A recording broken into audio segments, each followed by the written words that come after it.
Irondale is a learning community, a way of life. Irondale is unconventional, politically conscious. Irondale is a home for theater and creativity.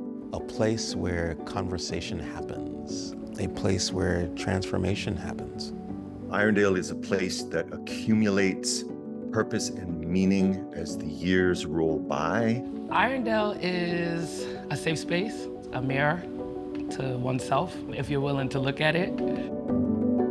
I think we exist at this nexus between art, education, social justice. Right in the middle there, that's the centerpiece is Irondale. Terry and I first met on our first professional jobs out of training. We did a couple more things like that where I would be directing a piece and then I'd hire Terry and Barbara. And we thought, oh, you know, a lot of these places that we're working, we can do stuff better than them. So from there we got the idea of starting Irondale. Really wanted theater to be as alive as it is in improv. And when we go back to regular plays, we wanted to keep that aliveness. I think of it first and foremost as a theater company with a strong basis in improvisational techniques that help us work with people and get people to work well with each other. I'm afraid we can't consult our wishes in this matter. We've always talked ourselves about being a research theater. We're like scientists. We're asking a question about theater and then setting out to do productions that help give us information about that question. We not only make plays, but we also do work in prisons.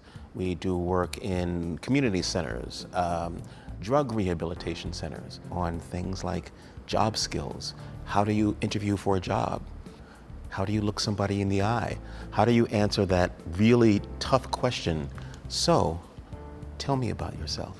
We go out to Rikers Island, go through the process of getting through those doors and into the prison setting, and then we would work with a group of youth. We did the same theater activities that we did anywhere, in any of the school system. And the response was incredibly heartwarming, heartbreaking, and we learned a lot about the prison system too. And you know, there's need for reform. And obviously acting and theater is about telling stories. But here, we take telling stories out of the theater and apply it to these places that don't necessarily get theater. Theater and the work that Irondale does changes lives, and we know that. We've seen it in, you know, the young company where they brought children, young people into and doing games and exercises, but also going out to the schools and doing workshops. It's more than educating them about theater, it's educating them about life and citizenship and responsibility and teaching them how to think. In theater, you get to meet yourself in ways that you never imagined. You are free, and I think a lot of times with students, from me working with them for the years that I have, it's hard for them to express some of the things that they're going through, like anxiety or depression. And you'll be surprised just how amazing they become, because you can be the smartest person in the world. You gotta have some people skills. Our latest program is To Protect, Serve, and Understand, which is the work we've been doing for 9 years now with the police force. It really came about because of the Eric Garner tragedy. And I'd been watching it over and over and over again, as we all had. And I decided to write a letter to the police commissioner and say, I think they're terrible actors, your cops. We can use everything we've learned over the 30 years we've been together at that time, and we can put this into practice and see if it makes a difference. For people to just kind of have a view in, look in at us just being real people. Basically, for about 10 weeks, they bring together half citizens and the other half police officers, and we get to conversate and play games, theater games, and talk about some heavy issues within the community as far as our relationship with the police. I believe that I have been surveilled. I'm very animated right now. You guys have guns. What the program does is creates a space where they're able to get into a room and talk and play with each other and hopefully see each other's humanity to where the relationship can improve. Usually when the police officers come in, they are very guarded after you have them play and communicate. And also, I think by hearing some of the stories from the civilians and us hearing stories from the police, they, I want to say, soften. And I've had other officers get emotional when they speak on their mental health. We're not looking for agreement. We say that all the time. We're not looking for agreement, okay? We're looking for conversation. You think they ready? Y'all ready?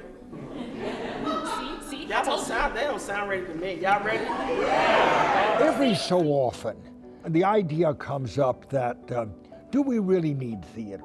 And I think many people who were kind of on the fence of this are now much more aware of and willing to defend live theater after COVID, because not having it and seeing what we'd lost was really a wake-up for a lot of people, I think. I get really upset when I hear about arts programs being eliminated or being reduced, heavily reduced in schools. It's very difficult to keep an artistic project going these days, just in general. Surviving is a political act. When I joined Irondale, I remember having this strong want to change my life.